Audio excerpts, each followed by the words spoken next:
scandalous what the government is doing, not just for the health service, but the way in which it is trying to use examples which we'd all say are wrong of what has happened in parts of the NHS, in individual cases, to somehow undermine and denigrate the work of over 1 million people who work in the health service. And also, we've got to call them out on this.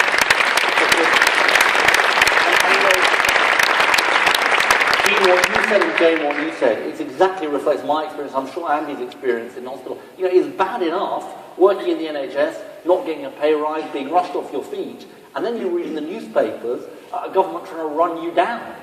And that is what they are doing. And so, look, part of our battle, and Andy is right to say, by the way, that we have a massive fight on over the next year. I mean, in a way, Jane, you're right about the press and all that.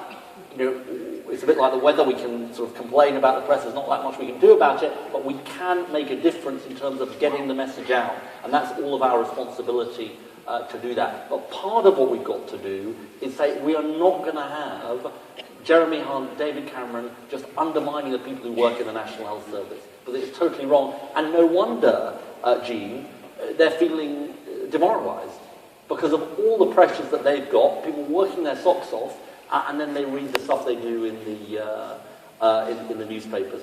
Andy may want to say something about staffing levels. It was one of the recommendations of Francis, the Francis report after Mid-Staffordshire, and the government has not really acted on it, and it's a very, very important recommendation.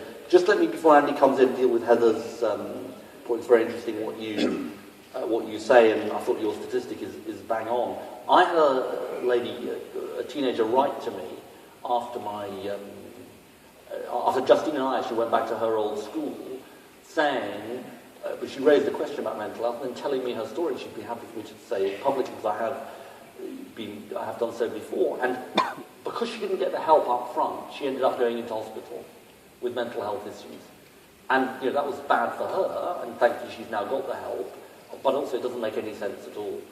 And so this is why you can't have the Cinderella service anymore, and it's got to have equal footing. And you know, Parliament passes laws, is quite good at passing laws and quite bad at implementing them. We've passed this law for parity of esteem between mental health and physical health. I mean, we are so far from parity of esteem and parity of treatment. We're just such a long way away from that. So I think we've got a huge amount to do. Do you want to just add anything? Yeah, very quickly, Ed. I mean, be proud of that, everybody, because that was a Labour amendment to this terrible Health and Social Care Bill, now Act. And when we repeal it, we will, of course, keep that parity of esteem commitment. You know, Ed, I needed not to do any persuading. He made a speech on mental health just over a year ago. You know, I hope you can see in everything we say that this is the coming issue. You know, we really have to make sure that it's no longer the poor relation. But sadly, you know, it still is. And child and adolescent mental health is the poor relation of the poor relation. And how can that be right? You know, when we're letting children be ferried, shunted around the country on a Friday afternoon because there's no beds available. You know, we're hearing these stories that people are being held in police cells or in office accommodation because there are no beds. And the government, having accepted our idea of parity, has now scrapped the survey of expenditure on mental health. So it's no idea about whether or not it will be implemented. And as Sue rightly said, they've now just voted a big cut to the tariff so that there's going to be further cuts to mental health. And the Minister says, oh, it's an outrageous decision. But that's what they've done to the NHS. They've positioned themselves as though they're not responsible. It's the NHS's problem, not our problem. And that's what they do. They're now beating the NHS with that stick. So all of that is so important, and I'm glad you've all raised it tonight. Just say quickly on staffing, Ed.